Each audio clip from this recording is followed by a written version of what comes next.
From the Raw Boxing TV studios, your host, Ranger.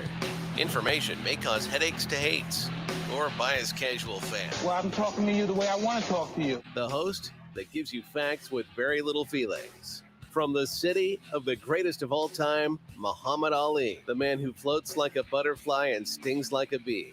I'm going to show you how great I am. Louisville, Kentucky. It's showtime. I'm not always here when y'all call, but I always start my show on time. What's going on, people? This is Ranger. Welcome once again to Raw Boxing TV. Today, after a long needed break of almost a month, I felt compelled, if that's the word, to come back and do another show, especially after the fights we had this past weekend. Excellent weekend of boxing. No complaints at all from nobody. If you're truly a boxing fan, you have no rights to complain. That's correct, ladies and gentlemen. You have no rights to complain. From the Raw Boxing TV studios, your boy. Some controversy on a lot of the people. Obviously, the poll's right there in the comments. Go ahead and feel free to drop your opinion on the Figueroa versus Fulton. And what do you know? We have a new undisputed king, and his name is George Kambosos Jr. from Australia. Shouts out to the Australian people, by the way. Sorry I have to make this comment, but I must, for the sake of humanity. My prayers go out to the indigenous people of Australia as they're racially being treated as cattle. You heard me correctly, and y'all know I ain't no liberal, I ain't no Marxist, I'm not a fruitcake, but the truth is the truth and cannot be hidden. This Marxist bastards are huddling indigenous people as cattle, as they've always had in Australia, treating them like they're worthless, not giving them any benefits, putting them in separate islands because they're not even considered parts of the society over there. So my strength, our thoughts and prayer to the indigenous people of Australia. Congratulations to George Kambosos Jr. Congratulations to every Australian boxing fan. The greatest Australian boxer of all time, George Kambosos Jr. That is exactly what he's being called. We're going to go into that. We're just going to allow a few more minutes for people to get caught up as you come in. Remember to hit the thumbs up. Do all those goodies that might help the channel be a little more exposed. I know due to the lack of uploads on my behalf, YouTube sort of puts my channel in the back end burner, and that's perfectly fine. I'll upload when I upload, and that's all I can say. We the people, never forget that. We the people hold the power over sports. We the people hold the power over government. We the people, if we the people get together on whatever we decide to make a change on, we the people have the power to do so. If we the people want to change the sport of boxing, we the people have to get together. Never forget that right there. We'll wait for a few of you to come in. I know a lot of big channels are going live tonight. I understand. It's perfectly fine with me. Just make sure you hit the thumbs up as you come in.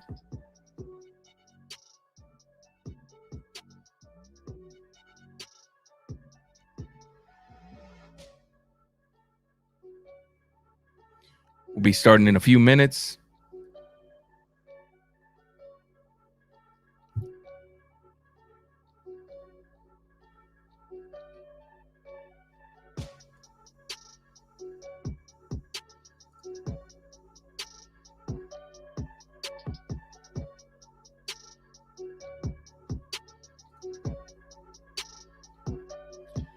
All right, ladies and gentlemen, let's get this started.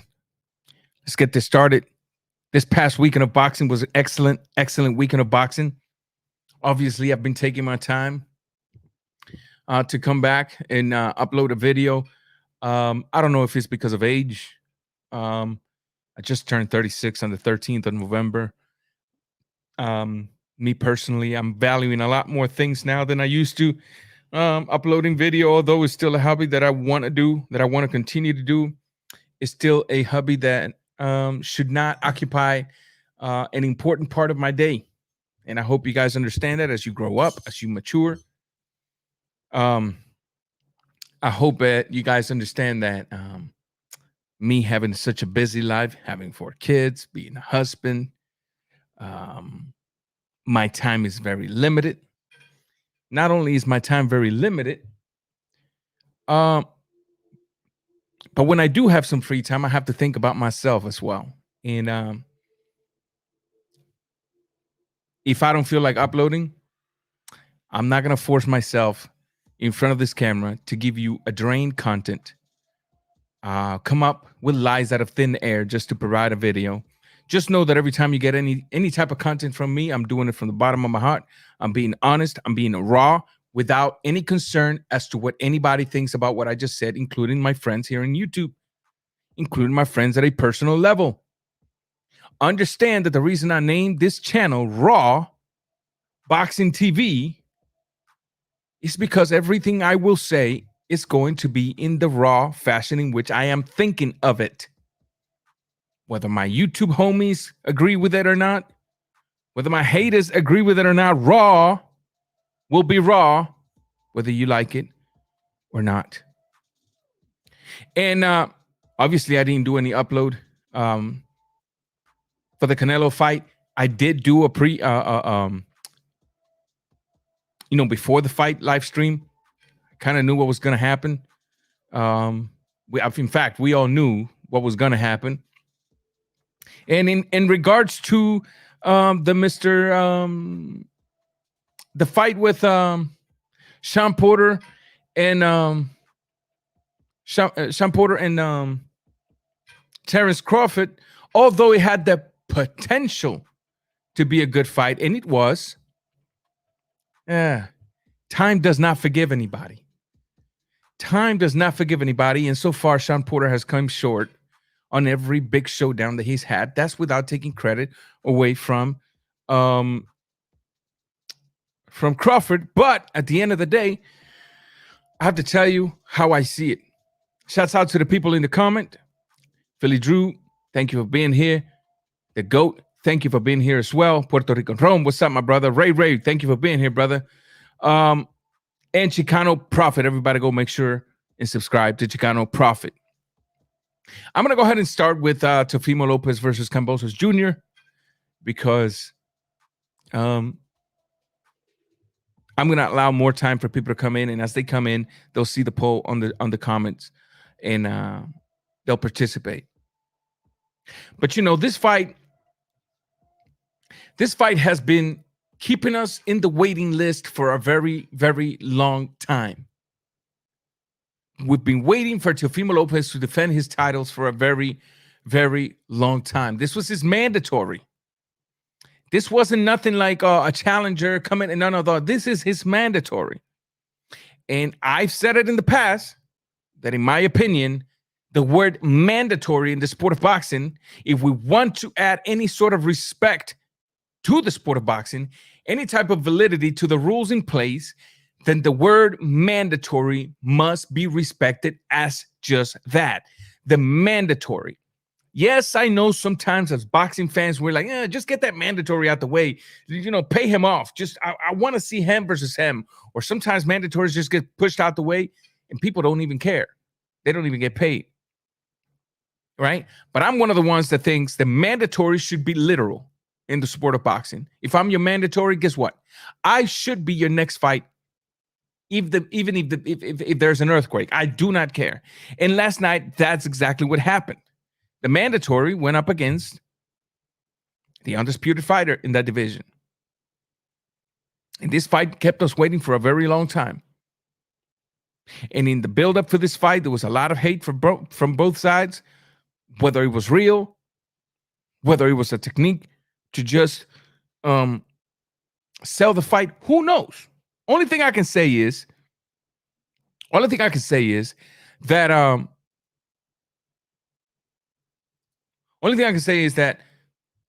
the fight happened. the fight happened.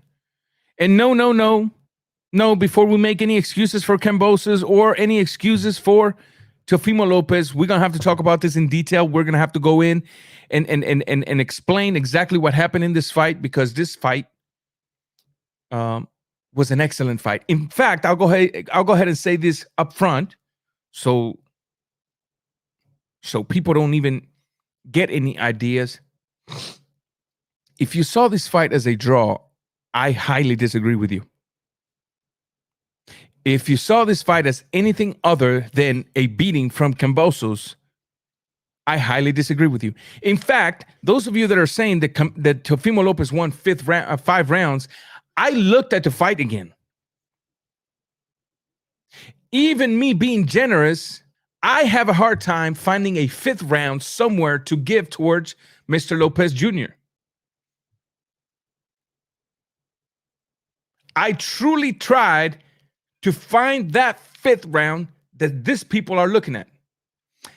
In fact, I rewatched it today at work with an open mind. I was like, maybe, because I was sitting by myself last night. I didn't even wanted to do a.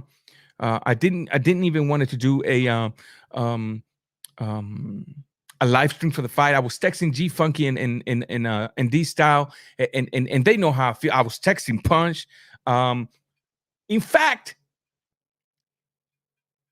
me being generous, I had it 8-4. Me being generous, but if I really want to be extremely raw, 9-3 is the just scorecard, in my opinion. That judge that had Teofimo Lopez up should be punished.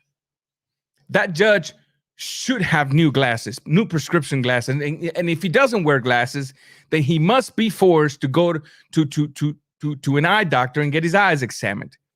The true scorecard, in my opinion, me, without being generous, straight cut, is 3 rounds to Teofimo Lopez, 9-3. That is it. That's it. There's no if, buts, or ends about it. And now let's go into the fight, because quite frankly, what I saw from Kambosos Jr. was, I don't want to call it a masterclass. No, that's not the word, but close to it.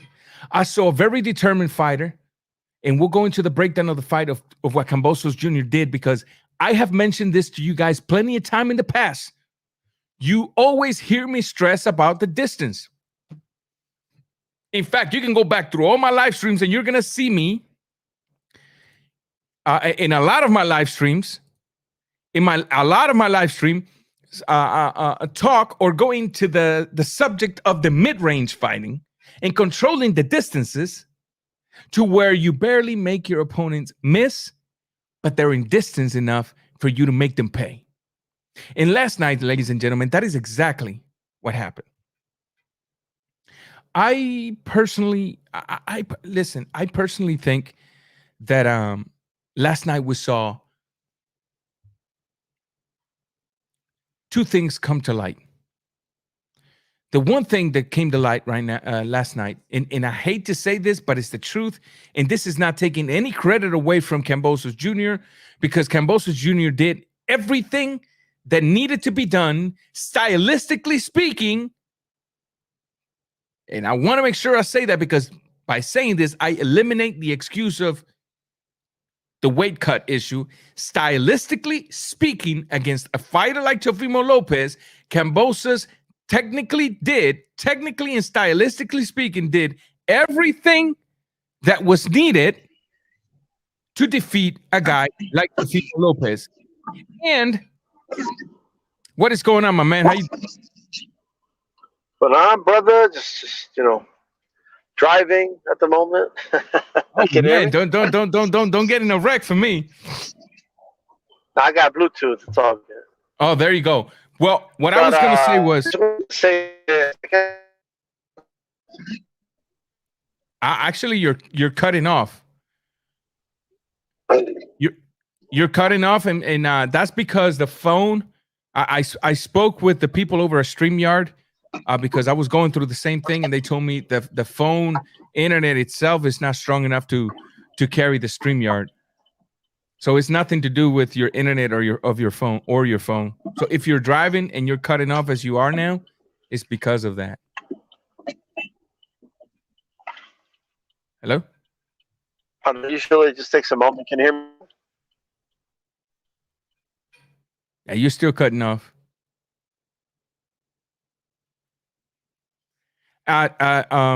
D-Style, if you want, when you get home, reconnect and we'll continue this. And I'll keep talking here in the meantime, because I can't hear you at all, brother.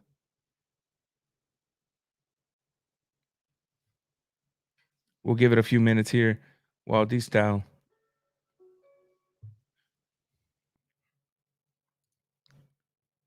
Can you hear me? Yeah, I can hear. Can you hear me better now? I can hear you better now. Yeah, I can hear you better. So real quick, Okay. Man, before I go ahead and give my thoughts, since you joined in pretty quick, how about you give us your thoughts on this fight? Tell me what you saw, and then once you're done, I'll give my 2-piece in.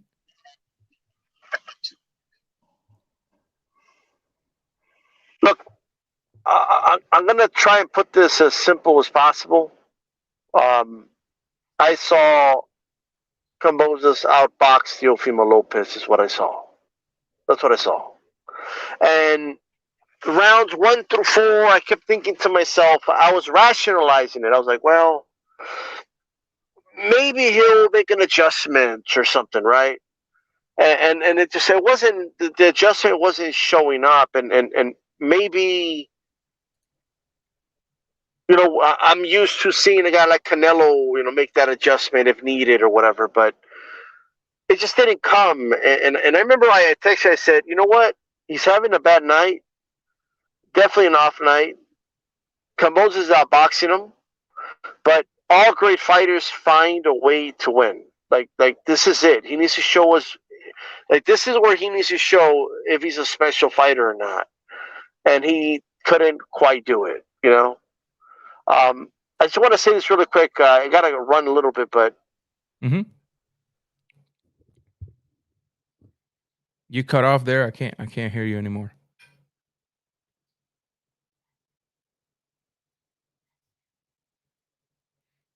We can't hear you, brother.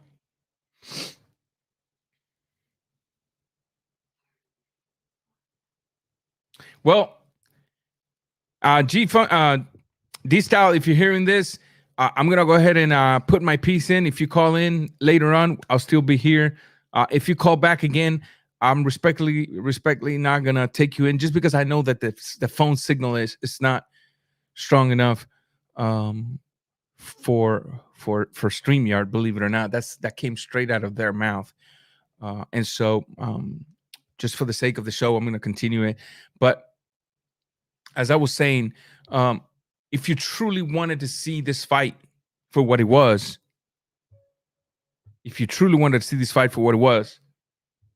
in my opinion, 9-3.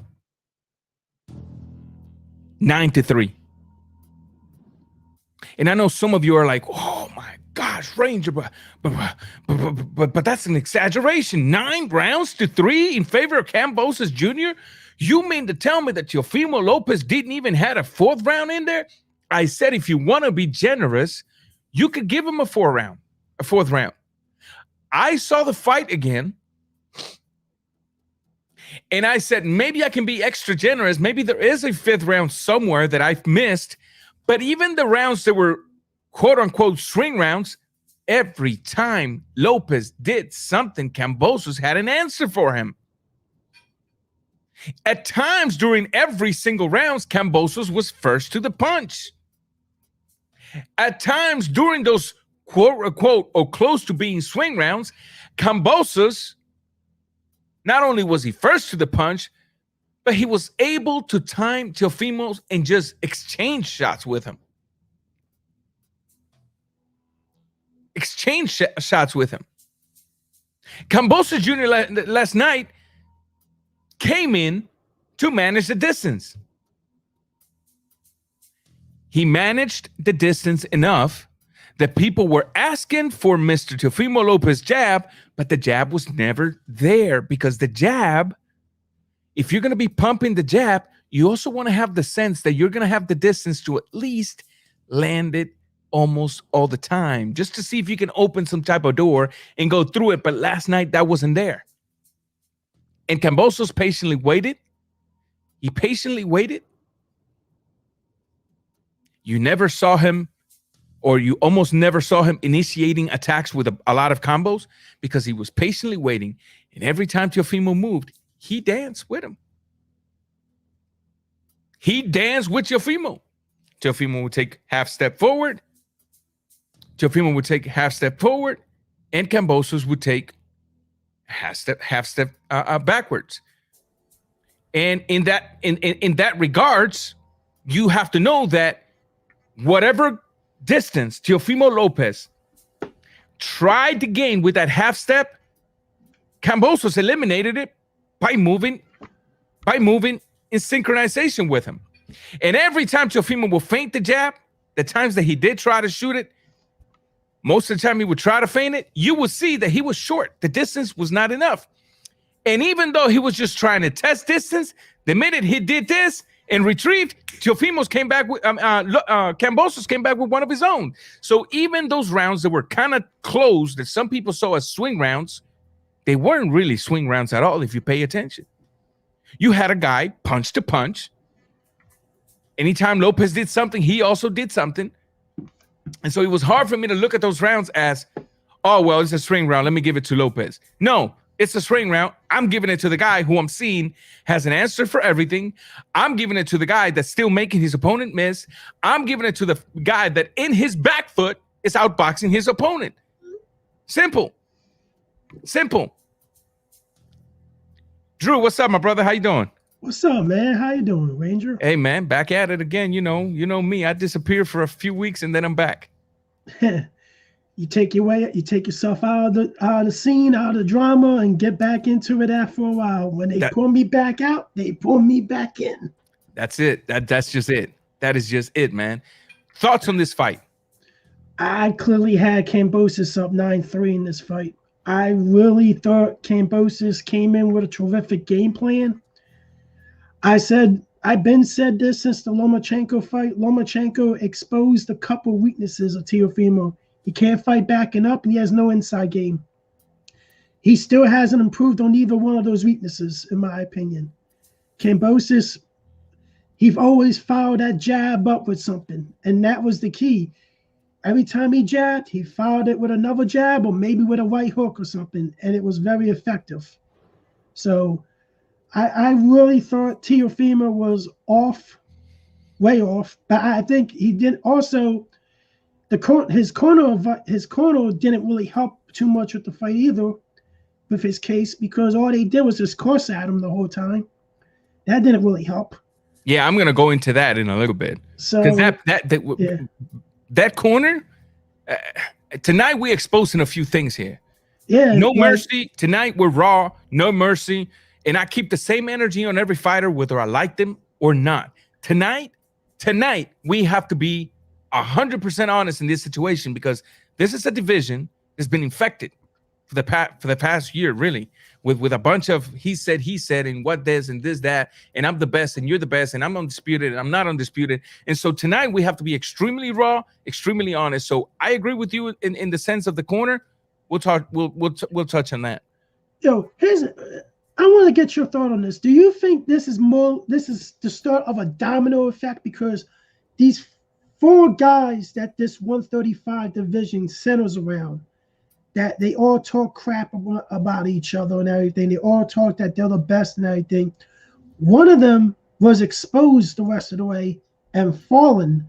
Does the others fall in line or fall at the same pace as Teofimo? We finally get to find out who these guys really are. Yeah. Well, how about this? I want to finish cook. You can stay here. Let me finish cooking.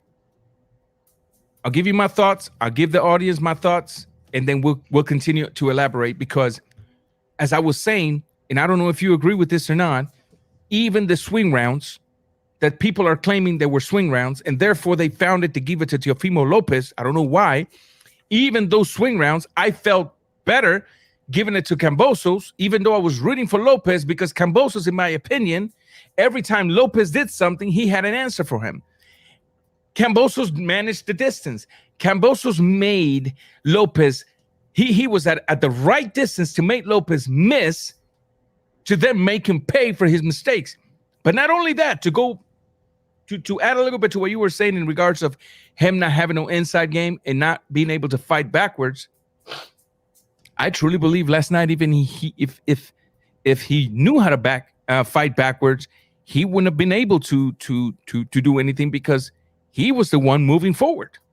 Kambosos, although moving backwards side to side, was keeping a distance. Furthermore, I honestly believe that if he had an inside game and he tried to implement it, Kambosos with management of distance, and notice how management of distance covers a lot of ground in boxing or in fighting in general. When you manage distance, you can suppress almost everything.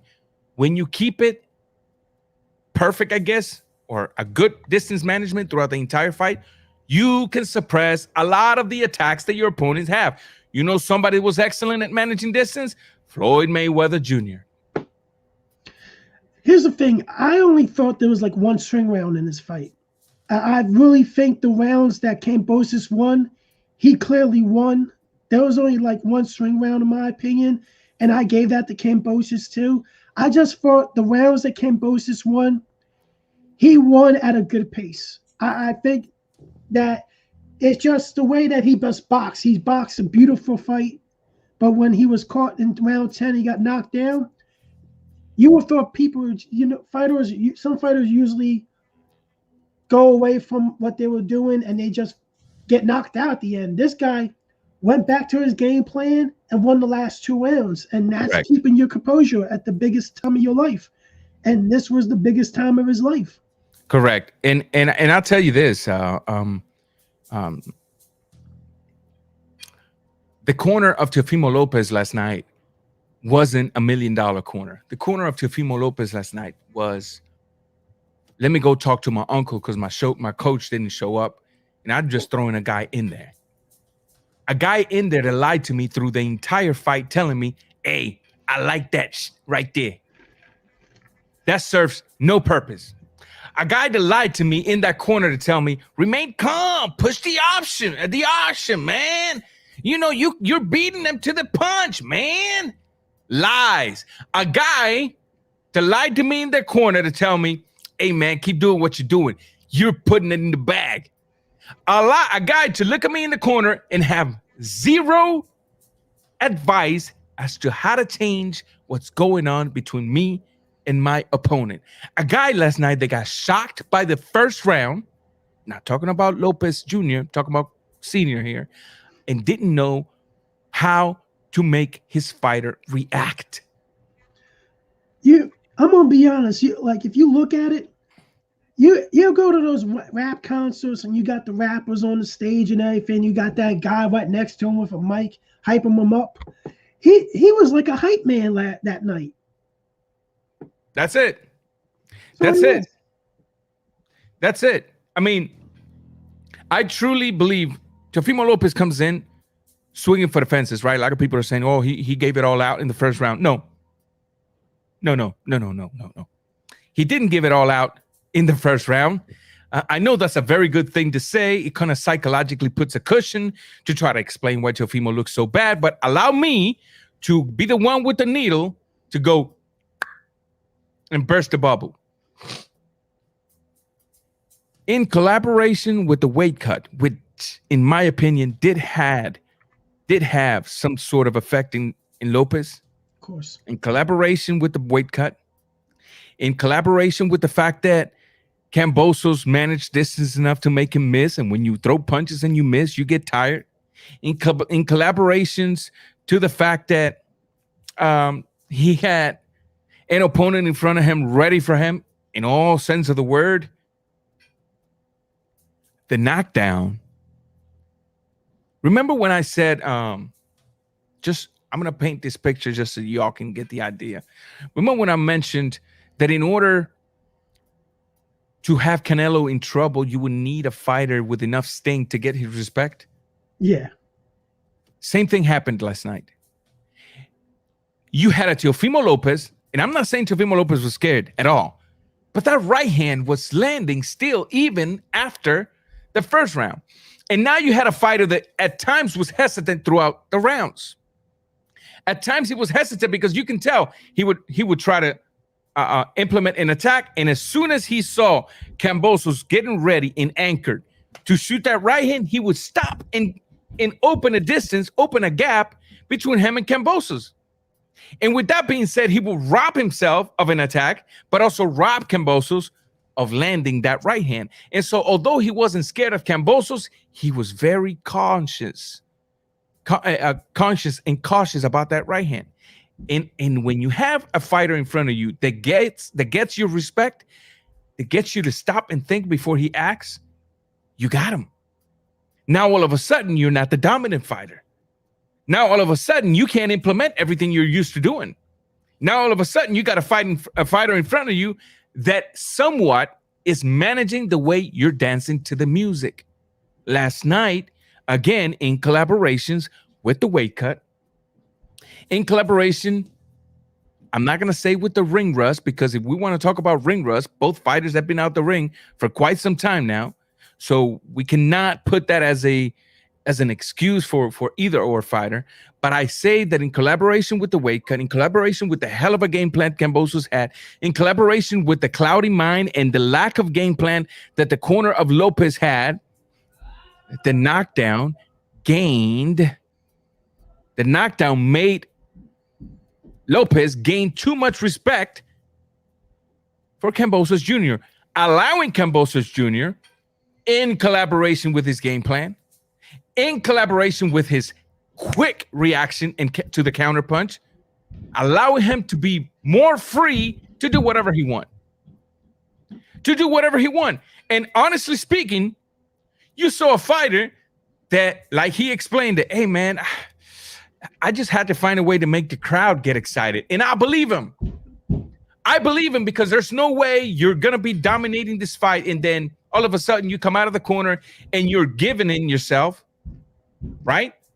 And then guess what? I got to keep it real.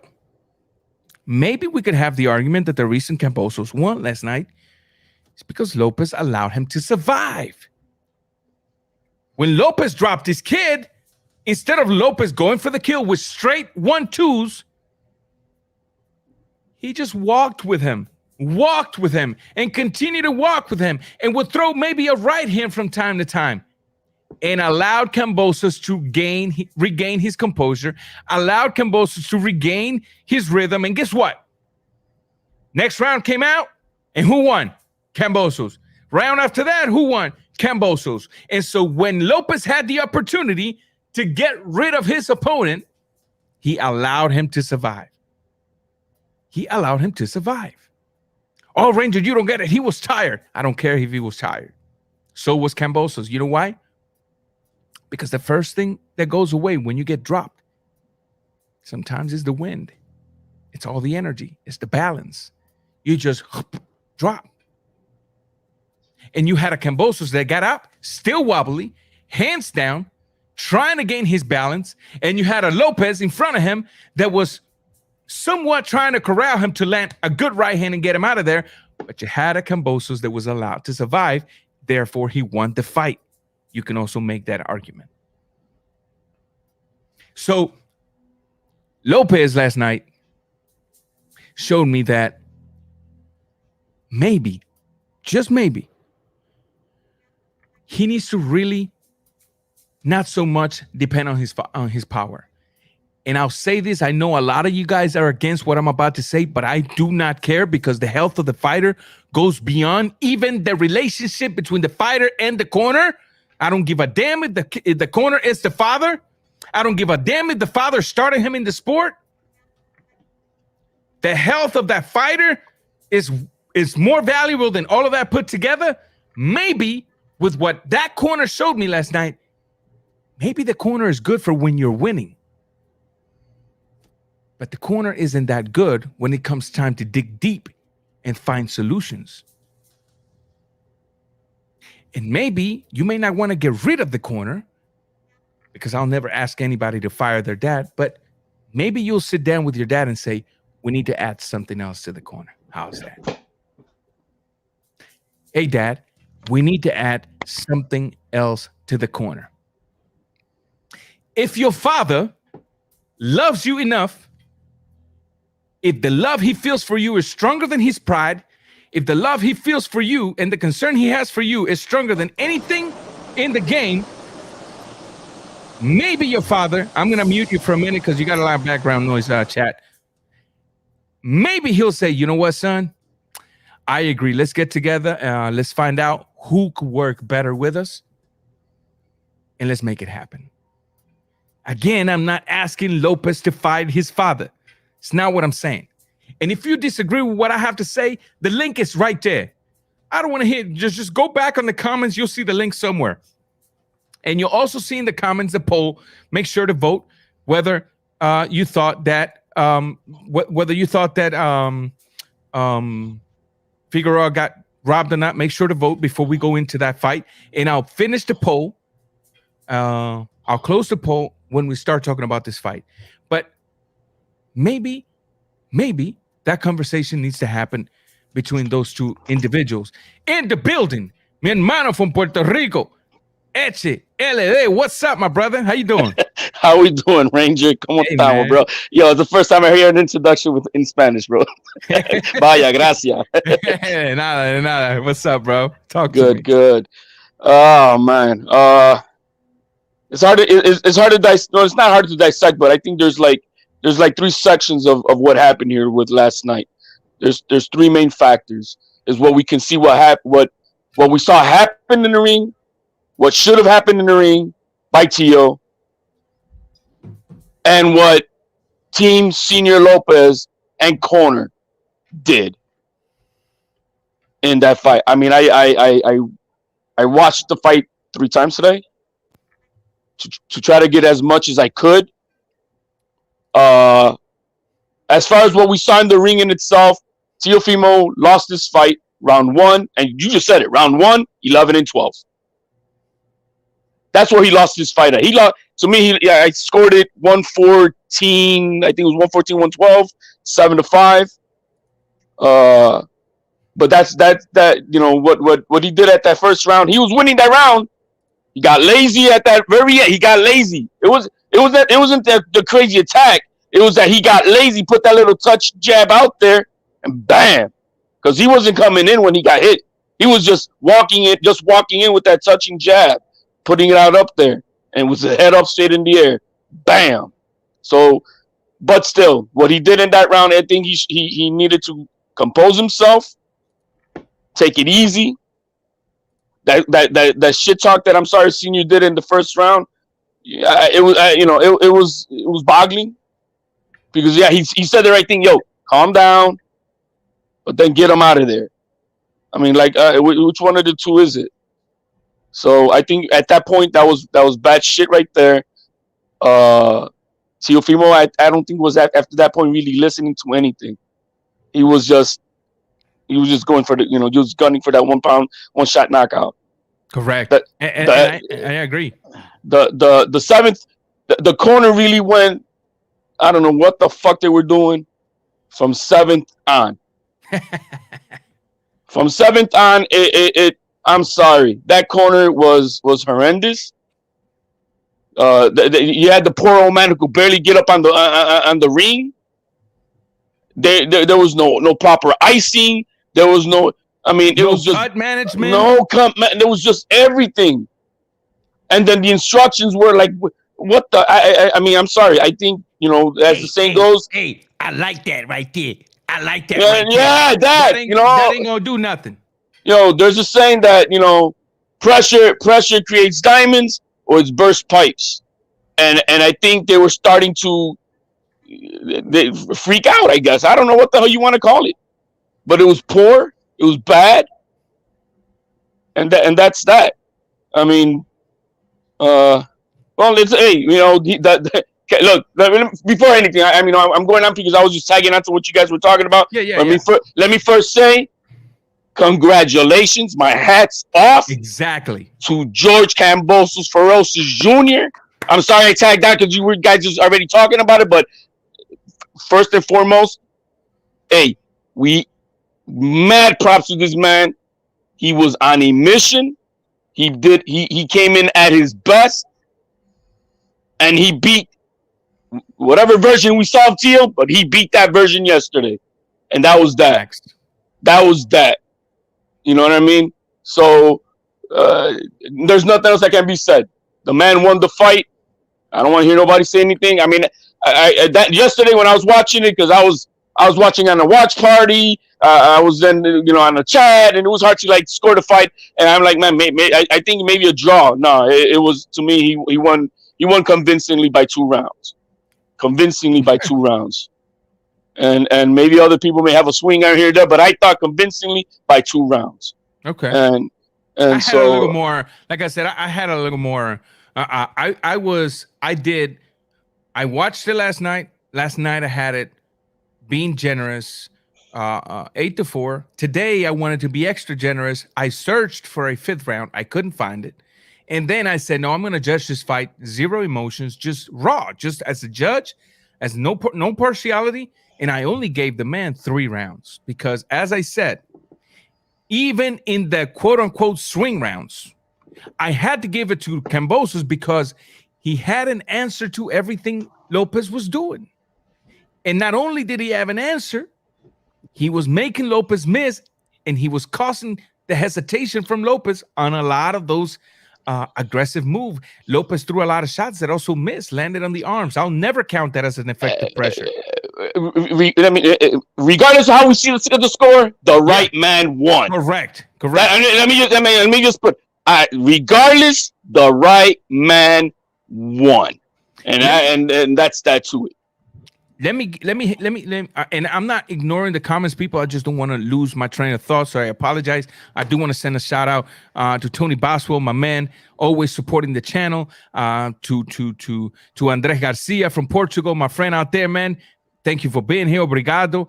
Mr. Steele, to Ray, the GOAT. All of these people that are supporting me right now, just make sure hit the thumbs up so people can know that we're here. And I thank you. And I just want you to know I'm not ignoring you.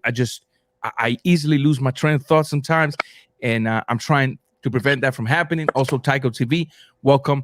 And let me keep talking about this. But when you look at this fight, man,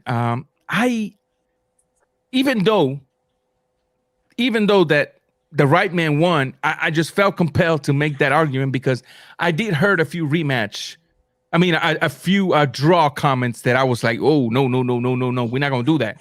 We're not going to do that, right? So I just wanted to get that out the way. And this comment right here from the GOAT, I don't know if a rematch will ever happen. And I'm going to stop it right there, not because the comment is not important.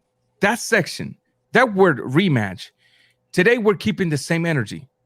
Kambosos was a mandatory. And now, if Lopez would have won, a rematch would have never happened.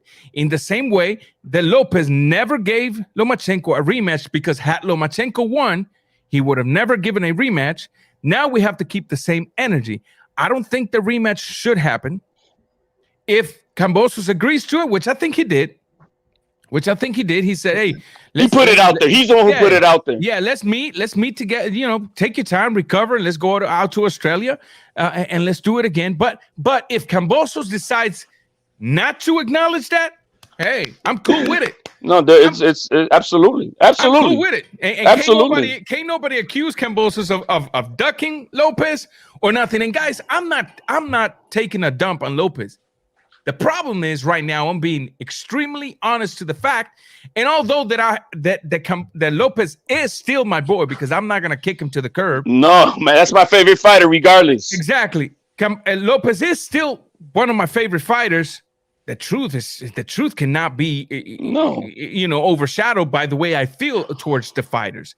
I'm here to give it to you raw boxing TV style. Raw boxing TV style. So if you guys don't agree with what I'm saying, hey, My door is always open. The link is right there. Come on in and we'll talk about it. But let me welcome into the panel otro de mis hermanos latino, Mr.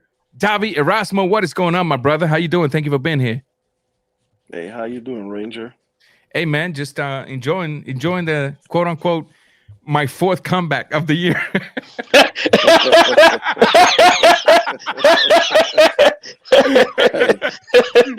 I like that. I was hoping Theo had a comeback last night, but Woo. it just wasn't happening, man. And as you mentioned, to me the corner had to do a lot with it.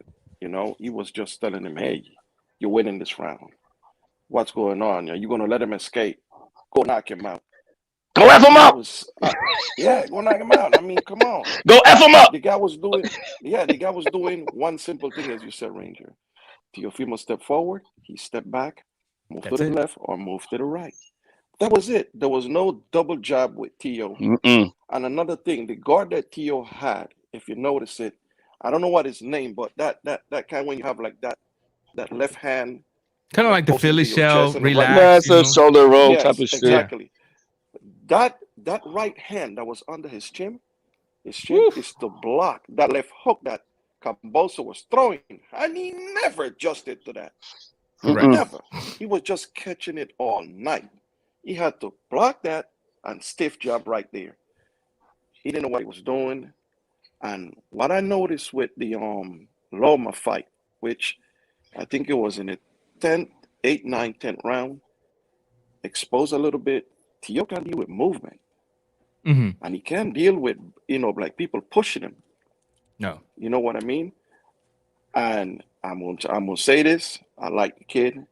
I was rooting for the kid. I feel a little disappointed. He better go back to the drawing board. And if he wants to face Devin Haney, yeah, he can knock him out. But he won't have to go through hell to get him first. Yeah. Well, I think last night, to be honest with you, you can never judge it in this way, but you can always get ideas. I think last night showed that if Devin Haney comes in with the kind of thing that I know he could do, because we all want to sometimes speak on Devin Haney in a certain way, but mainly I think it's because of the hate his father is implanting out there. But as a boxer, as pure boxing skills, if Devin Haney's a fighter that can manage distance as well when he chooses to. Not only that, Devin Haney moves side to side extremely well. This doesn't mean that Haney will beat him, but this doesn't mean also that Lopez is just gonna walk through Haney and knock him out. You first got to land, and then last night you showed that if you can't close the gap and manage closing the gap throughout the fight to land the punches that you can, my goodness, to even land jabs, then you got a lot of serious issues, and the issues are technical. The issues come from the drawing board. If you're going back to the drawing board with the same chalk, you're in trouble. You are in trouble. And this is why I said maybe the previous chalk you have, meaning his father, his coach, was good for when you were winning and dominating the fights. Maybe that's what he's good for, because then it's easy, right? Your fighter's doing things right. He comes to the corner. Hey, Poppy, keep doing what you're doing, man. And then you add a little basic instructions in there. Boom, fight done. We won. Let's go home. But when it's time to dig deep, maybe the chalk is not good enough. Maybe you need an extra one. And this is why I'm saying, although I will never ask Haney or any fighter who has his own father as a corner to fire the father. Maybe, hey, Dad, we got to sit down and talk. This is what I noticed. Talk to me, man, because if we need to add somebody else, I want somebody else working with you. We just need to make this team stronger. Make it about the team. You got to use psychology in this conversation with the father. And again, I want to reiterate this, and I don't care if you cut this piece and send it to Lopez's father. I don't give a damn. If the father loves his son enough, if the father loves his son over his pride, if the father loves his son over everything in the world, he will say, you know what, son, you're right. Let's bring somebody else. Or he might just say, no, I'll do you better, man. I don't think I can handle it, but I'm going to move to the side a little bit because I want to see you succeed. And either or, as long as it doesn't create a problem between father and son, either or should be fine. I think it's even more deeper than that, Ranger. And I was planning to be talking more about this later on with Punch on the live when he opens up. But you're the same family, so we're just gonna say, I'm gonna say the way I feel about it. His problem is not about the father being the trainer. To me, it's a lot more deeper than that. It's about life and the personal life. And when you look, this is man talk. Anybody who's been married, anybody who's has kids, when you get married, your family, your priority, your house is your wife and your kids. I'm with you. Not in your home. Yep. Not in your home. Not in your home. That's her home. I'll go to Drew after HLD, and then we'll go to Davi Erasmo. And just to remind people, I'm sorry, HLD. Yeah. Just to remind people, hit the thumbs up. Also to remind people that if you want to join us, the link is there. So I'll let HLD finish. We'll go to Drew, then Davi, and then we'll take my brother G Funky after Davi Erasmo. Go ahead, HLD. Finish. I'm sorry to cut you off. No worries, Mouse. I just think that's where this is where this, if you want to go to the Genesis, this is where it fucking all messed up. This kid, I don't care who you are, when your family life, your wife problems that you have, whatnot, you're not at peace. You're not at peace nowhere. I don't care who you are. As men, I don't care. Yeah, I've been there. It hurts. It sucks. Your mind is not right. You're not focused. You're not determined. Because the only thing that matters is your queen and God, man. An unborn child that is now born. Correct. Nothing else matters. I said it back then. If earlier in the year when they were talking about, he didn't want to fight in October and November because of his wife going to be having a baby. And if they were going to push it, I said it back then. Yo, man, ain't nothing more important than God's given biggest blessing on this planet than the birth of your child. Facts. And if you have to say F boxing, F the belts, F anything, that's what you do to be by the side of your woman and you take care of business. Now, I am assuming and maybe speculating that there's issues with this within that where it happened because, he ended up having a fight now during this time. So I'm assuming because of all the other problems that were out in public from before.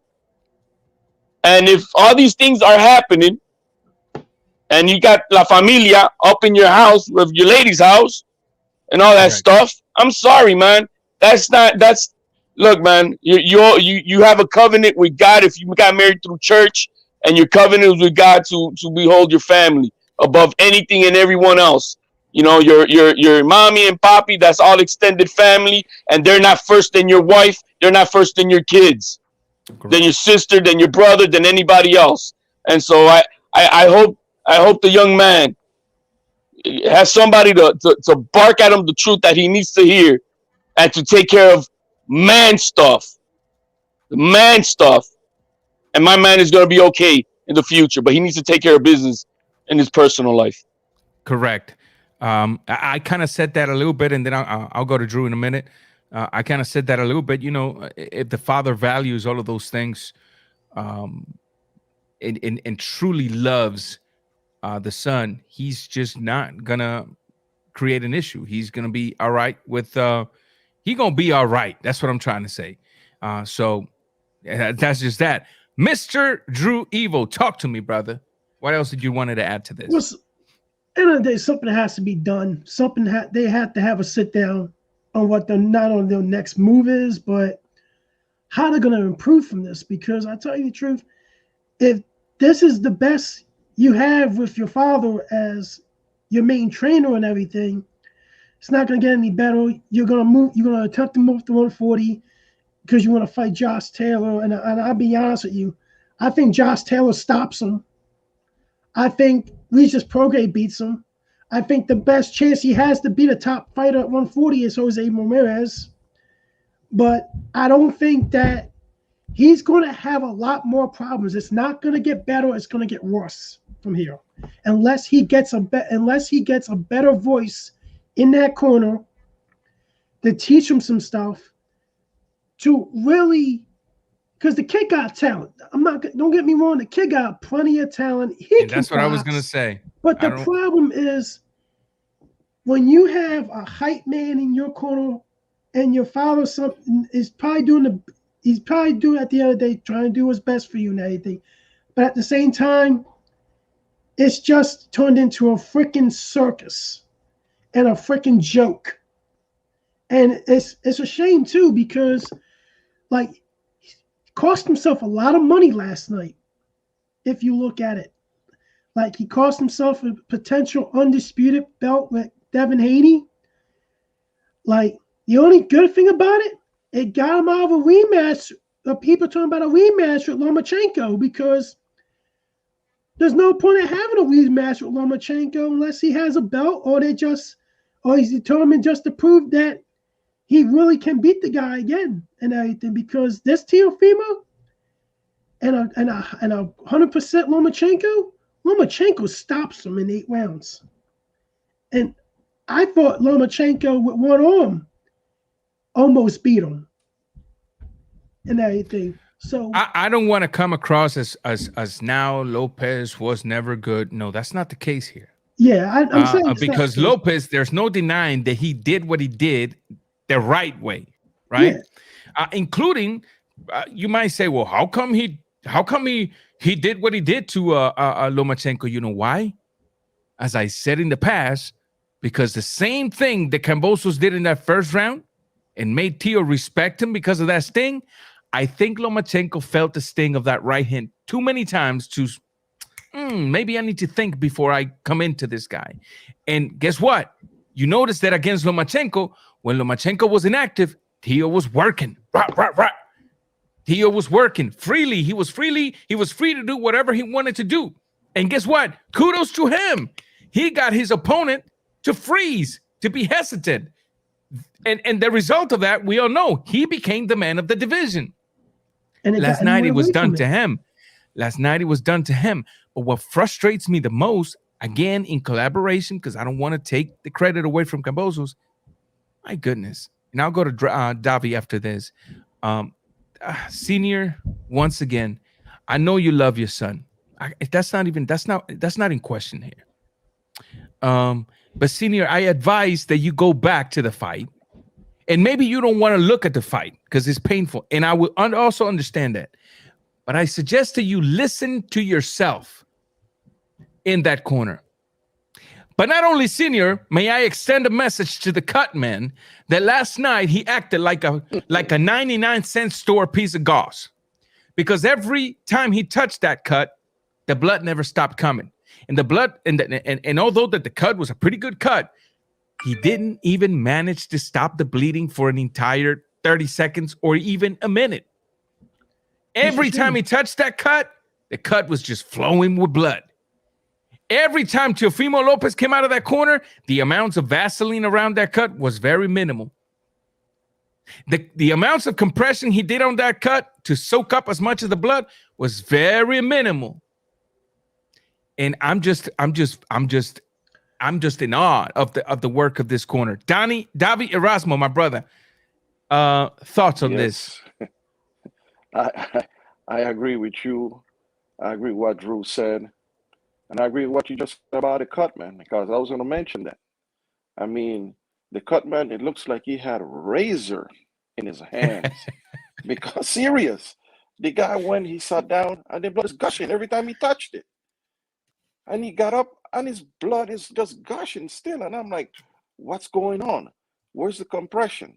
You know, where's that steel little thing? I mean, I think he had like a little mouse under his left eye, I think it was, the right eye, from like the second or third round. And I didn't see them do nothing to it. Nothing whatsoever. You know, the corner cost this kid a whole lot last night. A whole lot. You know, the kid have a lot of talent. He got a big bomb with a right hand. But also notice something. Kambosos has a heck of a chin because he got cracked several times. Several times. Oh yeah. Yeah. And it took the 10th round to put him down. And now, speaking of that 10th round, Teofimo, to me, what I saw the arranger, he didn't like attack.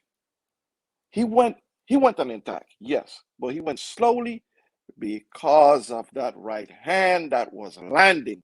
And Kambosos didn't do what most boxers do, which is run and hold. He stood in the middle of the ring and started swinging. He swung with him and he backed him off. So when I saw that happen, I said, this fight is over. It's over. He didn't get him in that round. He's not going to get him.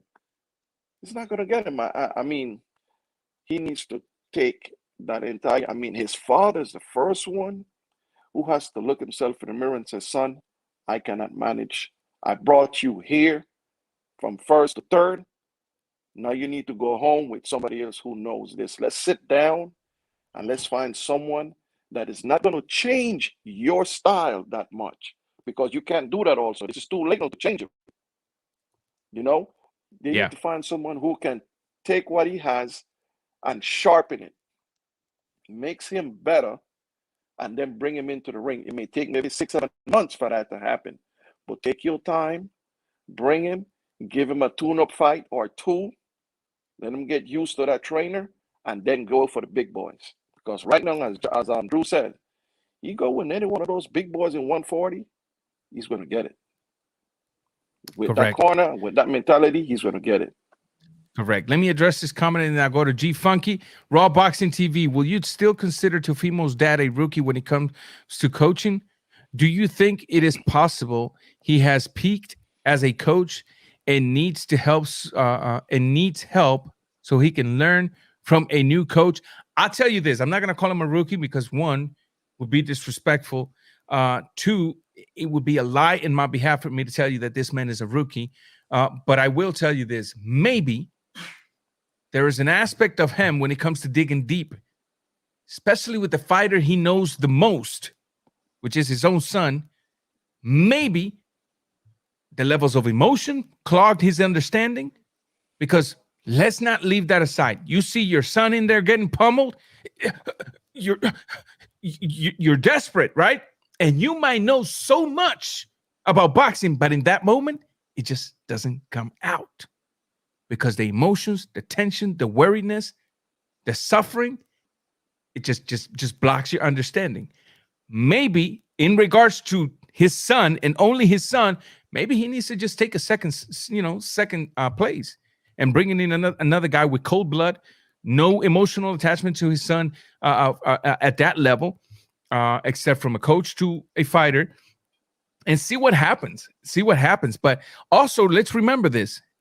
The Teofimo Lopez Sr., just like Devin Haney's father, they have not brought Lopez and their kids to this level by themselves. Lopez, somebody got to mute. Somebody mute. Yeah, everybody, if you're not speaking yet, just mute because I hear myself. There you go. They have not brought their kids up by themselves. Remember when I had that debate with Bill Haney Sr.? What did he say? Well, Poppy being Jorge, the guy that shaped, so to speak, Devin Haney, people like Poppy, people like Floyd, people like Roy Jones. You take your kids through all of these gyms, have them work with all of these different styles of boxing, and that helps your fighter grow, right?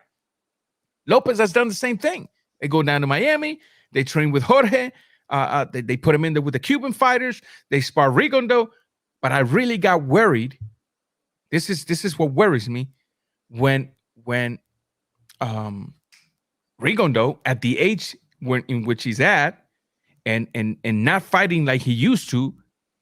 When I heard Rigondo knocked Lopez out, and this was true, this is a guy that weighs 118 pounds, and he knocked Lopez out in the sparring section preparing for this fight before he had COVID. And that kind of like, is it true? And then they asked Rigo, and Rigo, being the guy that he is, he said, yeah, that's true. Now, all of that put a little bit of concern in my head. But to go back to what I was saying, I'm not going to call him a rookie, but let's not forget that they've had a lot of help. And maybe when it comes to their sons only, take a second step. My man from California, G Funky, mi hermano, what is going on, brother? What's going on, guys? How's everybody doing? Can you hear me? Yeah. Loud and clear. Cool. I'm on my headphones got my daughter right now, but I want to jump on, man. Every time I see you live, man, I'll try to jump on with you. You know, I've been rocking with you for a long time, brother. You know. First of all, let me ask you a very important question. How is the pregnancy coming along? It's coming along great, man. And that's a good thing. And I guess not really necessarily a bad thing, but you know, the show, this might be the last one I do for a while tomorrow night, because, you know, as further along we go, it's going to get more difficult for me to find time. But, you know, we'll see, man. But it's looking, you know, probable that this could be the last Monday night show for a while. But I wanted to jump on and just say this real quickly, man. Excuse me, I got the allergies happening as well. 100% credit to Kambosos, man. He won this fight hands down. This was not a draw. This was not a robbery. None of that. He lost, flat out.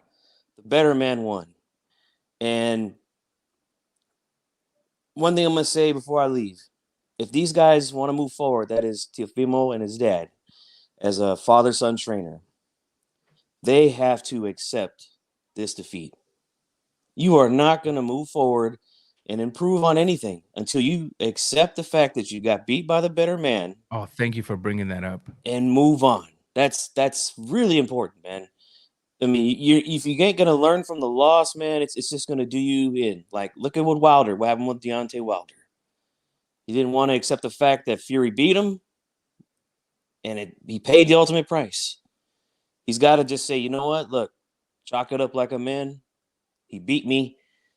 We got to move on. And I don't think there's going to be a rematch because I don't even think Teofimo can make 135 anymore. Yeah. I think he's done at that weight.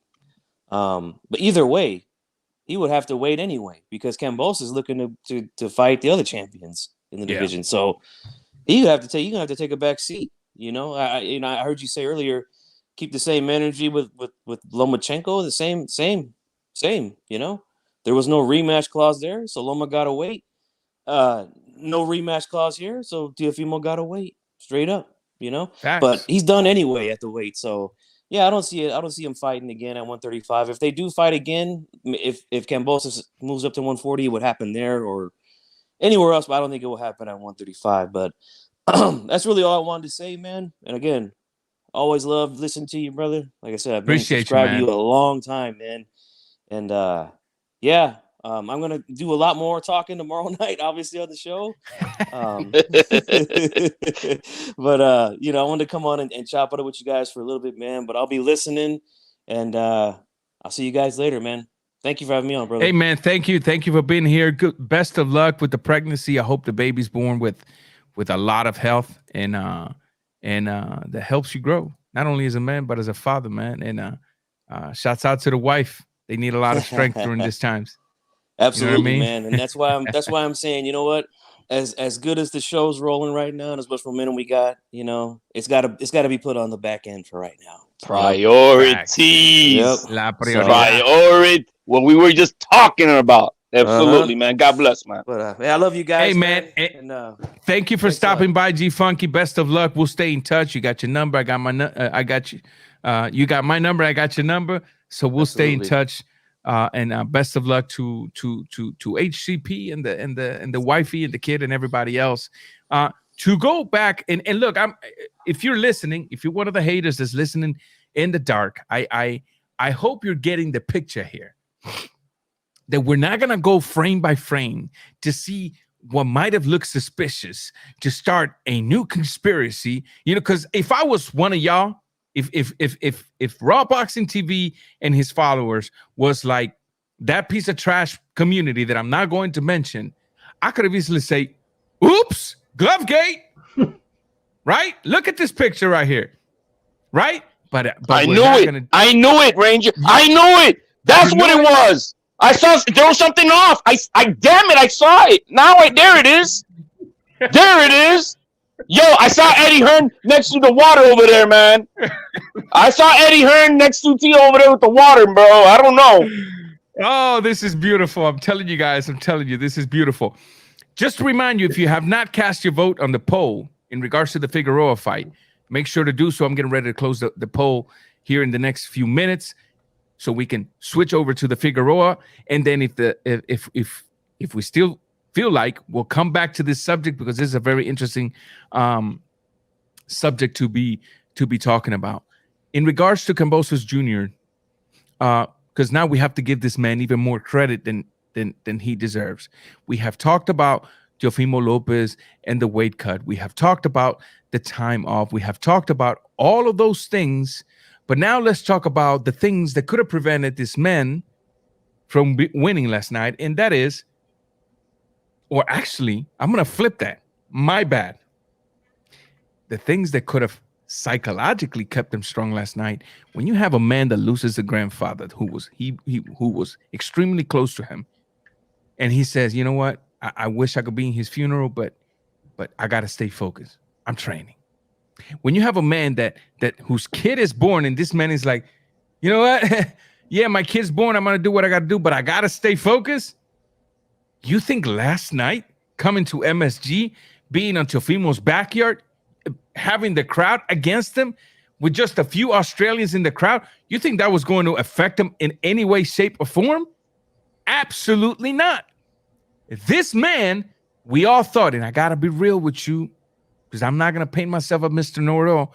I absolutely thought he was capping throughout the buildup of the fight with the serious face, with the gestures. I thought, man, that they're just selling this fight. But this kid kept the same expressions throughout the fight. At times, he was just having so much fun in there that he will make Teofimo miss, give him side lateral movements, and just laugh at him. I don't know if y'all saw that when he was laughing at Lopez. Yeah, I saw that a couple times. Yeah, we did. Right? And so, again, nothing but respect to the best Australian fighter that we've ever seen. Because Australia has never had an undisputed champ. He got into Teofimo's head. He destroyed him. Like, I'll be honest with you, this guy's life's changed already because of this win. He's not going to make no less than $1 million now in meaningful fights. But here's the thing. The thing that really cracked me up was Teofimo said, I won the fight 10-2. Just like his dad was saying in the Lomachenko fight, he won 11-1. I'm like, how the hell you guys get this wide margin that you guys won by this wide margin of victory?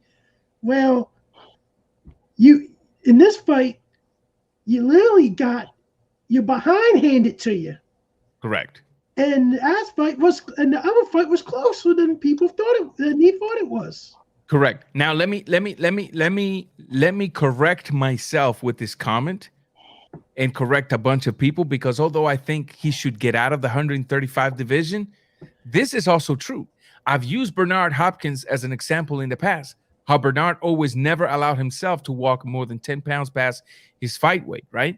And I've also told you guys in the past that calories in versus calories out while maintaining a low-calorie, dense diet with all of the nutrients you need can help you achieve that, remain strong, and have an easier time cutting weight, right?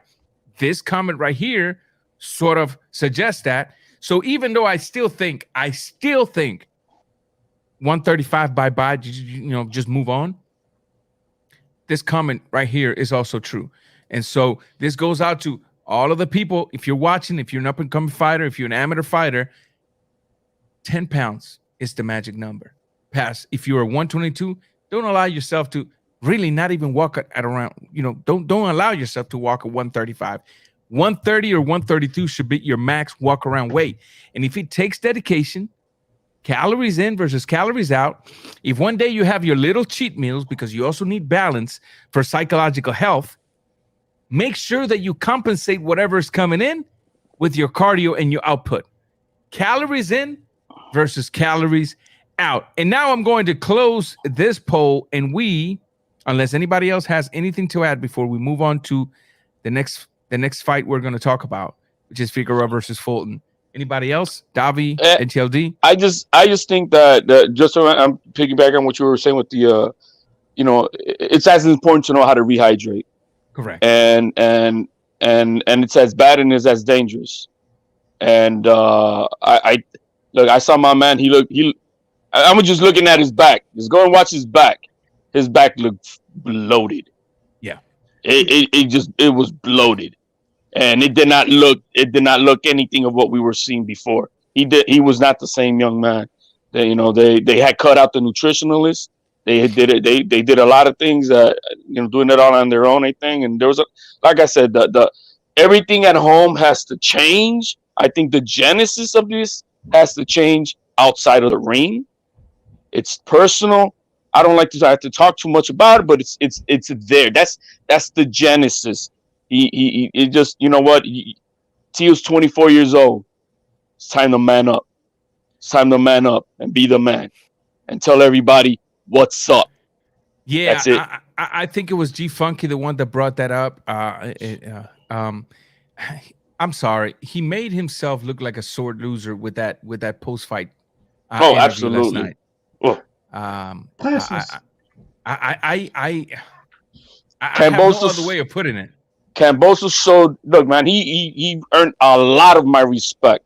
What he did yesterday, and then you know what? At the point in time when even, because he's a father, he's a husband. This is what I want to pick with. The difference between Kambosos and him, he's going through adversity, but the center of his life is good. Wife, everything's correct. Well. So you could go through hell in life. And when you have everything at home good, that's proper support, you'll go through anything. Yeah, his grandfather died, but he's got his lady there. Yeah, he had the unborn child, but she's supporting me. Papi, I understand you're working for us.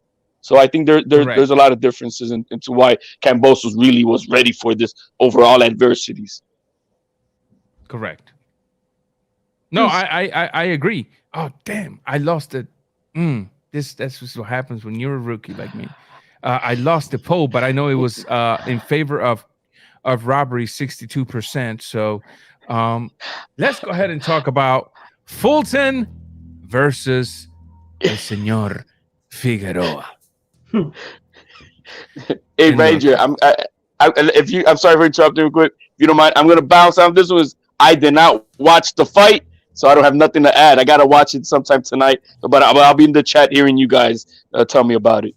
I do appreciate your time, man. Ranger. Hey, thank you for stopping by, man, and always a pleasure having you here, man. Thank you very much, Ranger. God bless.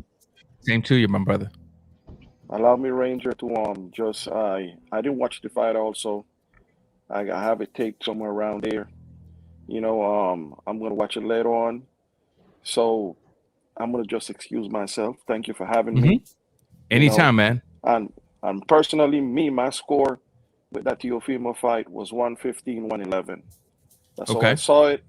I agree with the judges. And one thing I just want to say, he lost the crowd of Madison Square Garden with that cheap excuse that he come up that he won 10 rounds and the other guy won. He lost the crowd. Yeah, advice. That is correct. Advice to him. He better get on his Instagram or whatever it is, and be a man in face and say, "Listen, you know what? It was the heat of the moment. I looked at the fight. I want to apologize. Kambosos won fair and square. I got my ass handed to me, and I want to apologize to my crowd. Want to let you know that I'm coming back. I'm gonna just take a couple time off and heal and what have you, and come back. If he don't do that, he's gonna lose a lot of people, man. I was reading a lot of guys, man, and everyone was just like, yo, this kid. They was calling him the Latino Adrian Broner. That's how bad it got. That's how bad it got, man. The Latino agent. Yes, with the I've excuses. never, I Oh, have my never goodness. heard that. Hey, that's that's a funny one and a good one. The Latino Adrian Bronner. But Yeah, I understand why. I understand why. exactly. So with that said, man, you guys, I will be listening. Making my comments, in the Of comments course. and stuff like that. But enjoy your show. Thank you for having me. And Hey, thank you for being listen, here, all Davi. right. Always a pleasure having you. Anybody wants to join us and share your thoughts on this coming fight, on this coming subject, the link is in the comments somewhere. Let me drop it again, so that anybody who chooses to join us can do so very easy. My panel is always an open panel. The only thing we require here is that you watch your mouth. Speak freely, but also watch your mouth. I do have a few kids that are subscribed to me, and my kids listen to my show sometimes. You will not be blocked. You can freely share your opinions here. And so, with that being said, fear not, my child. Fear not. Come on in and join us. But moving on to this fight, Mr. Figueroa versus Fulton. A fight that had the potential of being a great fight, and it was a very, very good fight indeed. A lot of people have seen it as a robbery. In fact, I recovered the poll here in 50. I thought it was 62. Last time I saw it was 62. 57% in favor of robbery and 43% in favor of not a robbery. What were your thoughts on that fight, Drew, before I go in? I didn't think it was a robbery. I thought Fulton won the fight. I tell you the truth, I can understand why people had a hard time scoring the fight because they were actually close together, bopping, reaping the whole fight and everything. Phone booth. It's usually a real hard fight to score when it's a phone booth type of fight and everything. But I really saw Stephen Fulton actually land the more decisive shots and the more clear-cut shots. Figueroa was just throwing shots out of nowhere, roughhousing and everything. Hey, I'm going to throw all these punches. I'm going to win the fight because they're going to think they're seeing me throwing all these punches and everything.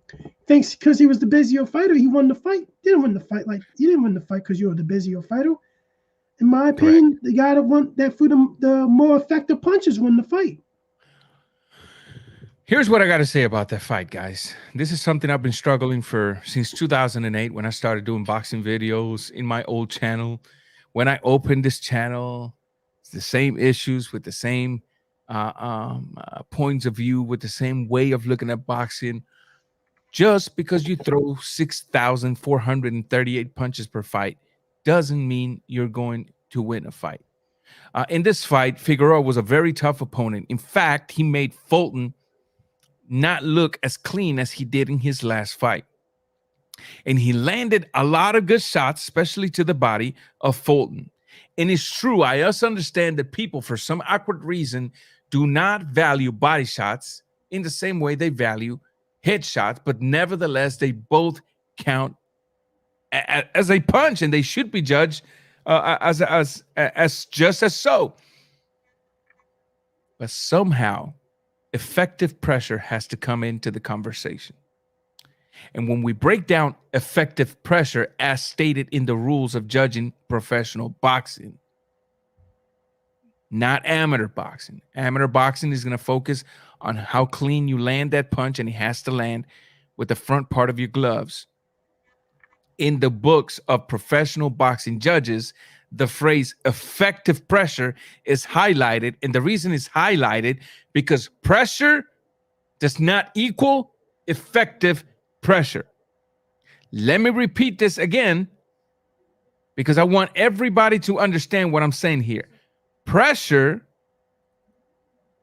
does not translate to effective pressure. And what is pressure?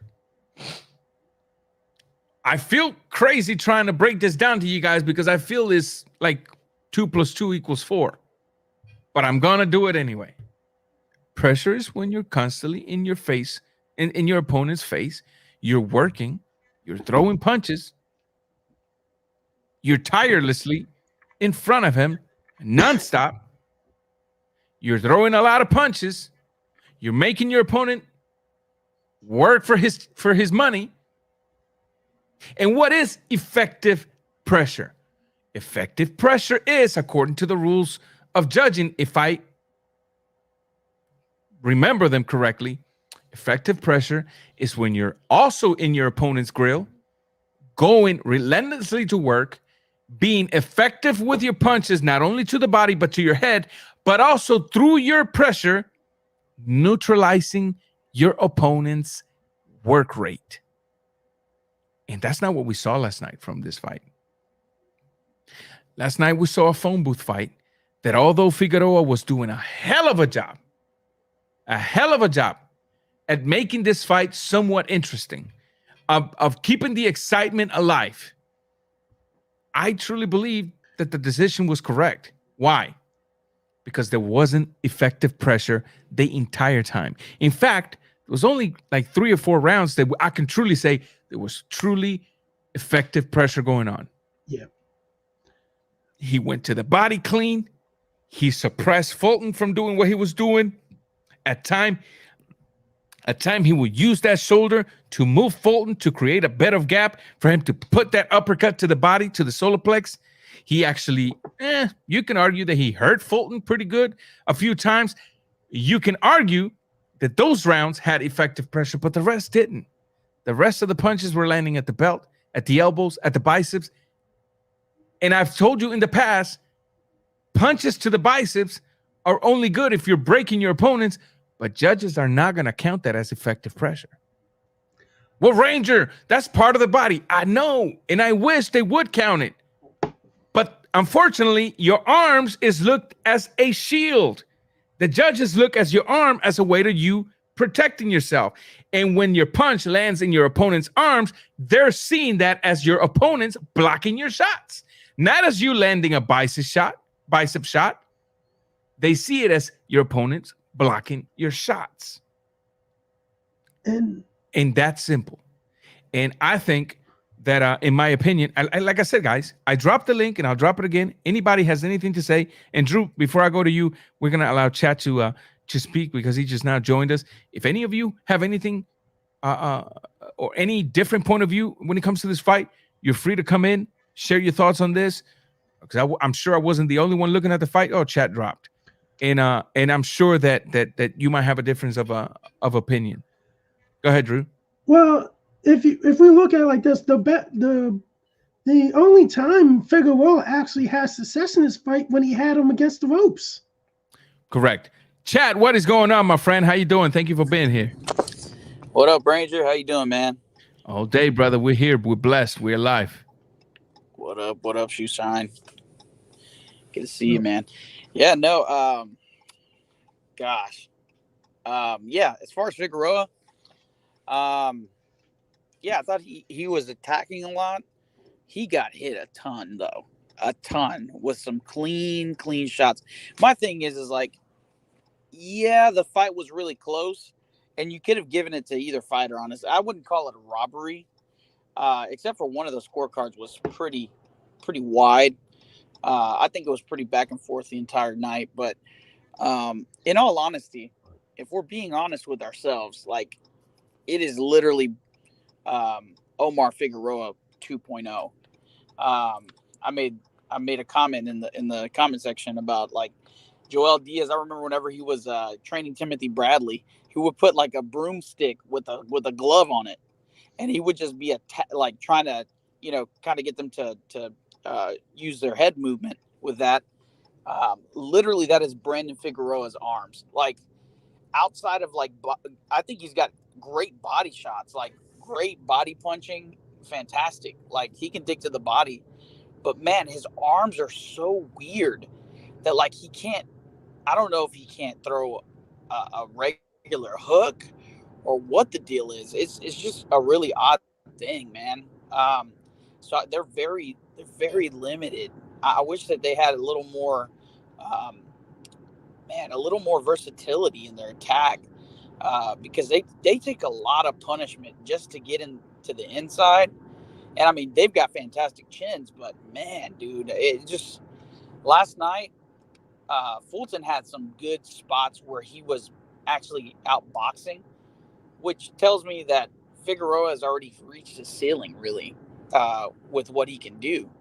So I think it's actually a better thing for boxing for Fulton to have won last night, just because Figueroa, I mean, he's good at that weight, just as his brother was, because of the size.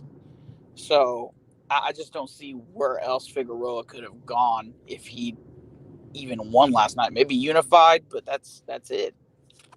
And again, guys, I see a few people that are not in agreement. The link is there. You all can easily click it and jump in. Shoe Shine Day from the 408. They have a show every Monday night. Shouts out to them. Make sure you check their channels out and subscribe. Drew Evo is a co-host of that show. Go show the support. Monday nights. What time, Drew? 7:30 Pacific, 10:30 Eastern. 10:30 Eastern, 7:30 Pacific. Make sure to go check the Shoe Shine Boxing. And if you like their content, subscribe and activate the notification bell. Dave seems to think that he didn't earn it, and I'm kind of interested. I'm kind of interested on that that last part. Dave, I mean, if you have time, jump on in, because we could talk about that. Because in my opinion, the part of not earning is a bit tricky, because did he not earn it because his output wasn't great? Or did he earn it because although his output wasn't great, he was, one, Figueroa was not having effective pressure the entire time, and two, he was able to land the cleaner, meaner shots. And that is just, and that is ultimately what it comes down to. Like, again, you're seeing a guy going to work, you're seeing a guy throwing relentless pressure, relentless amounts of punches, but guys, effective pressure is one of the most forgotten phrases. Listen, I've been dealing with this for ages. Let's see, we're about to start 2022. That's what, 14 years since 08 now?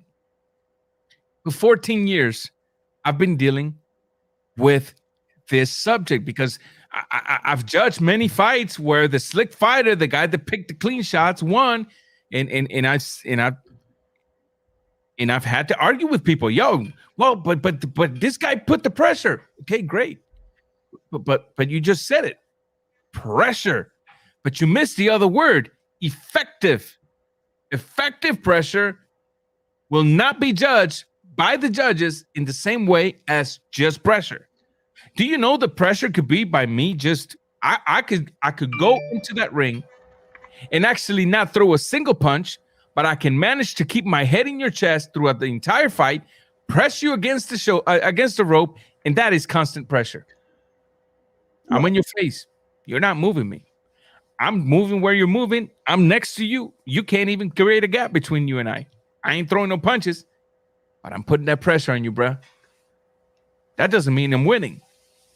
That just means I'm applying pressure.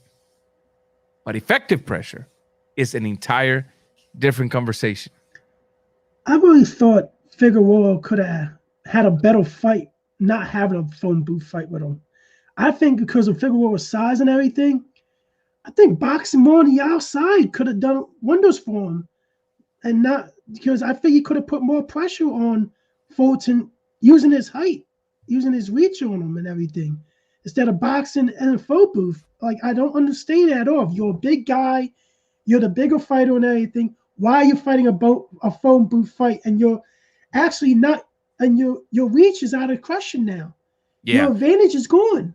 Yeah, that's it. I go back to the great Mexican fighters, such as Terrible Morales, who was a phone booth fighter, but people always categorize him as just that. And I was like, damn, his own fans are sadly mistaken, because El Terrible Morales always had the ability to box you if he chose to box you. He was just, he had the, and this is a very Mexican thing. I'm sorry, Drew, you're not going to understand it. I'll try to translate. Tenía el chile en la sangre. Constantly hot-blooded for that fight. And so he chose to most of the time be in the phone booth fight, right? And this is all we're saying. Could Figueroa say, you know what? It's not practical for me to get rid of my advantage. Let me go out and keep him out there with the jab, and let me apply pressure from the out, which is also a way to apply effective pressure.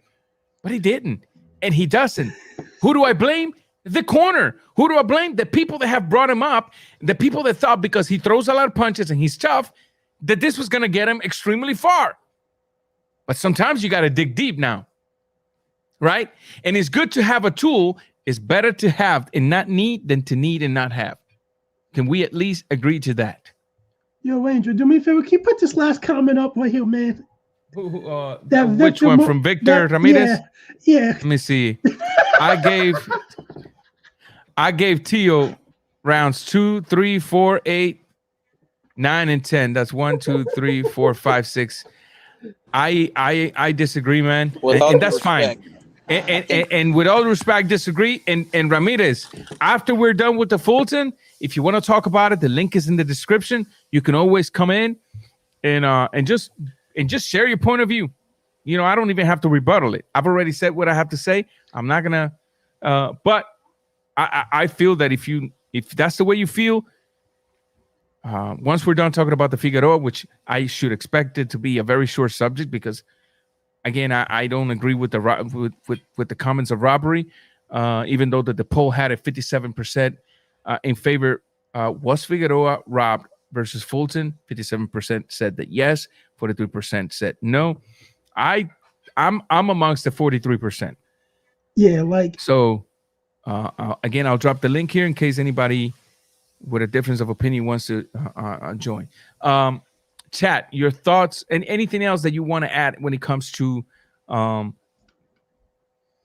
Okay, let's go to Valium punches. My man Dave said he's a sucker for Valium punches, and that's fine. That's what he likes. But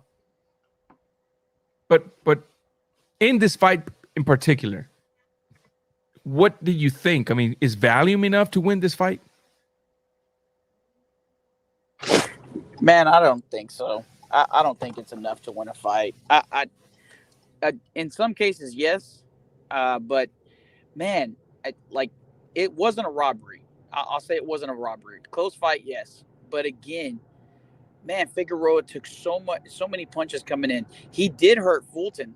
So in those rounds that he hurt Fulton, I give him 100% credit for it, because of all he was landing some clean shots towards the ends of the round. But again, he did have a lot of wasted punches. Honestly, he was throwing a lot, but he really wasn't landing until the end of the round. That's when he would try to steal the round away, and he did a great job of turning the round around. But I in some of those things, you have to kind of look at it objectively. Was it enough to essentially eliminate what Fulton was doing for 2 minutes of that round? You know, he would kind of start around 1:30 when there was about a minute 30 left, give or take. And, you know, I just don't see it, man. There were too many rounds where Figueroa wasn't effective in the he was throwing punches, but he wasn't effective in the punches that he was throwing. So that's why I lean more on Fulton. Not that it was a big spread. No, of course not. I mean, in fact, that's why I brought that comment up, because I'm more in that line. The fight was good. It wasn't a robbery. And honestly, had they raised Figueroa's hands last night, I would have been you know what? I disagree, but I'm okay.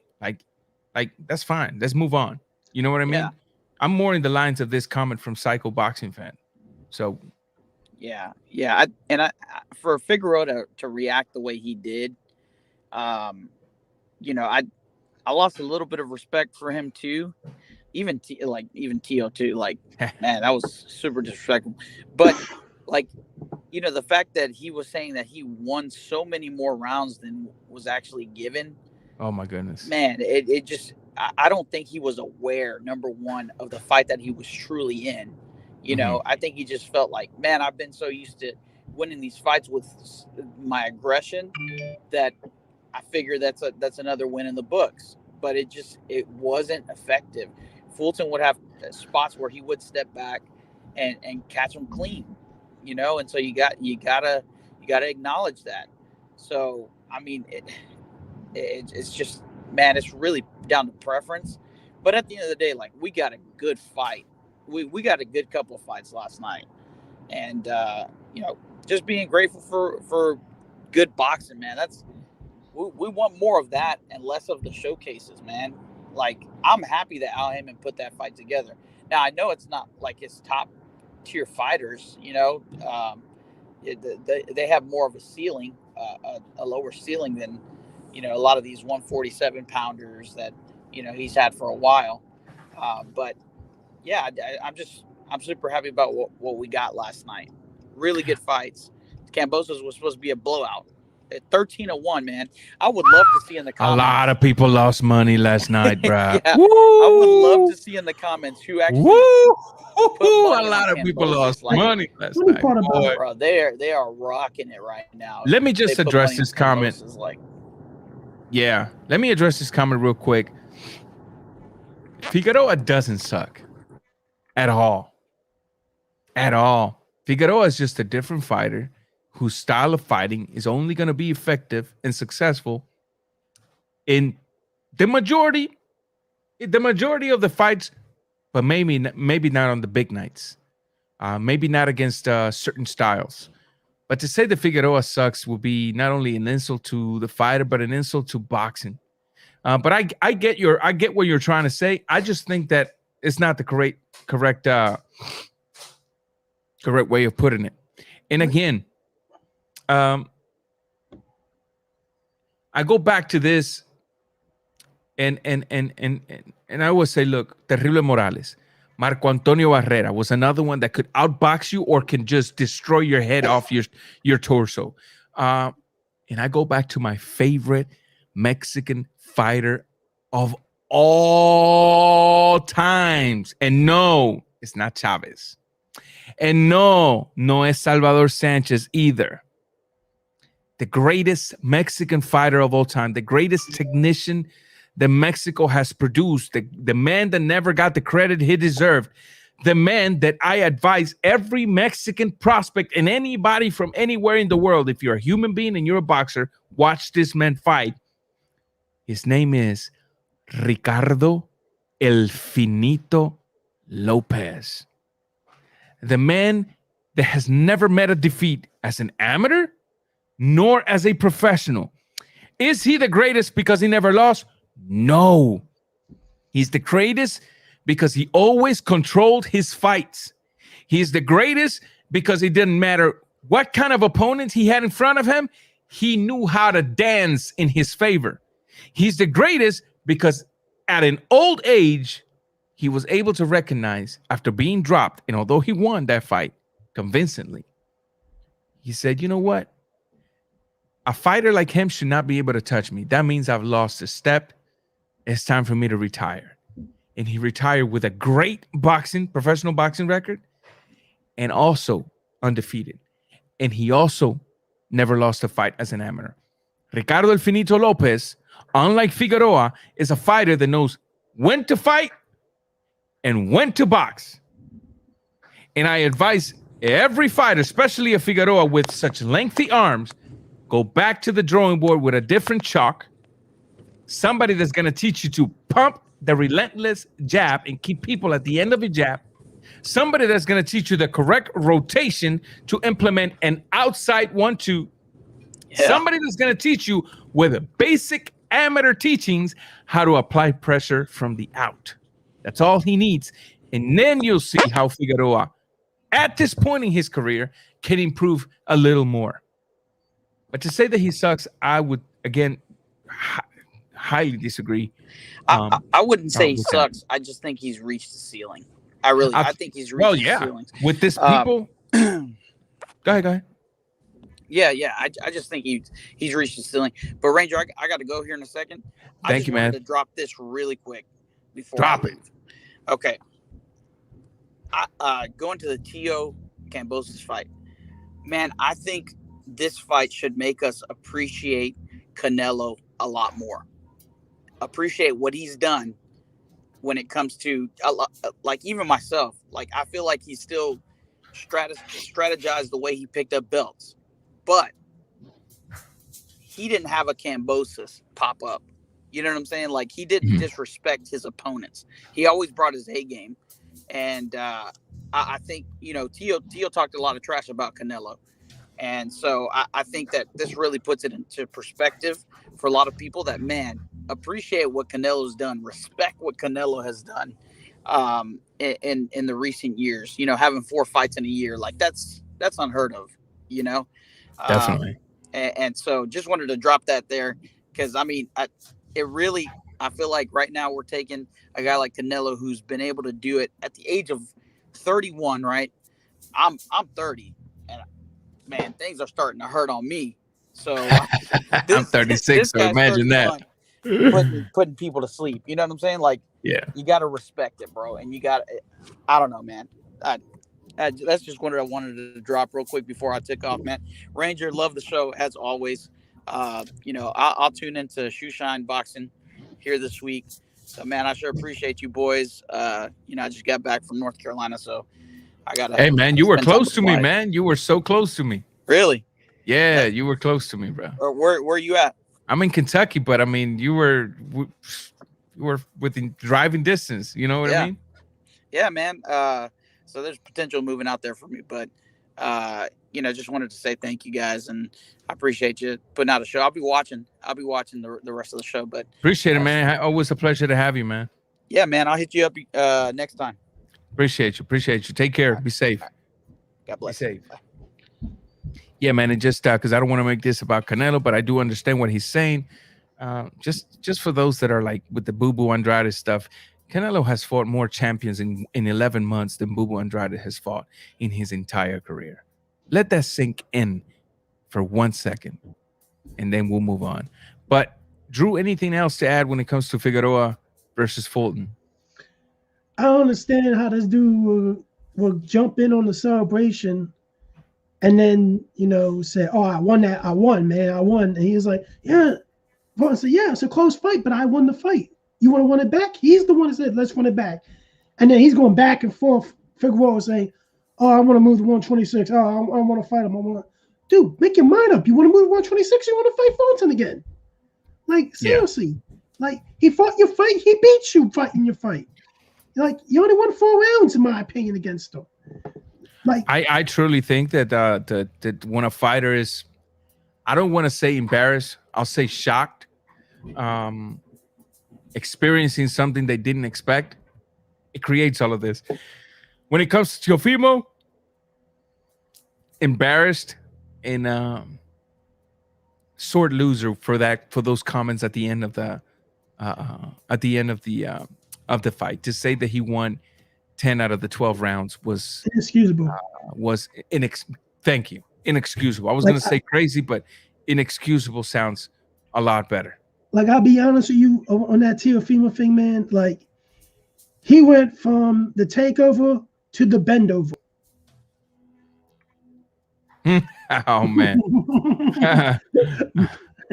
But, like, really, end of the day, he tried to talk all this trash throughout the whole year and everything, and his dad talked the whole trash too, and it just went right into his face, and he got his behind whooped. Back to the Figueroa thing, look, like I said, that's why I was more in the line of psycho boxing fan. Like, this was a close fight, and if you want to throw it either way, I was kind of okay with it. It was a good fight. Done. Let's do it again. If Really got another unified champion. My town got another unified champion. Another one in the history. Another one. Philly. Another one. So, I mean, I understand people's points of view, but again, I want to say judges will judge pressure and effective pressure extremely different. Judges will not count effective pressure if your punches are landing in the bell, nor will they count your punches as effective pressure if they're landing anywhere in the arms of their opponents. If the minute you keep that in mind and you watch a boxing match with that in mind, then you'll understand what a good judge is looking at. And because again, the arms are considered by the judges, by the rules, as the shield. Your punch lands there, they're not looking at it as, oh, so he landed on the bicep, hell of a shot. No, they're looking at, oh, so he blocked that punch. Yeah.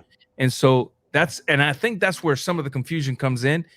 But again, let's not destroy the good fight that we had last night on both networks, because this was good fights for boxing. Instead, let's just move on. But I don't know about you, man, but I'm freaking tired. I'm freaking tired. So I'm going to go ahead and I'm going to thank everyone that supported the channel tonight. If you have not hit the thumbs up, please do so. Also, just grab the link to this live stream and drop it in your social media. You never know who's interested in boxing. You never know who would like this kind of content. I want to thank everyone that joined me tonight. HLD, Drew. I want to thank G Funky, D Style. I want to thank Davi Erasmo, Chad Perez, everyone that's always giving me the support. Andres Garcia, Tony Boswell, all of y'all. Y'all know it's too many of y'all for me to keep up with. I'm too old to keep all that in my head. But I always want to thank you guys for the support, especially showing up in my 4th comeback of the year, as I stated earlier today. We're going to try to keep it. You like Ric Flair, man. I just want one more match. I'm going to try to keep it as consistent as I possibly can. But yeah, man, we're going to be around here. Thank you to Puerto Rican Rome as well. I didn't want to forget about you, Psycho Boxing fan. Guys, till the next one, Raw Boxing TV, we out.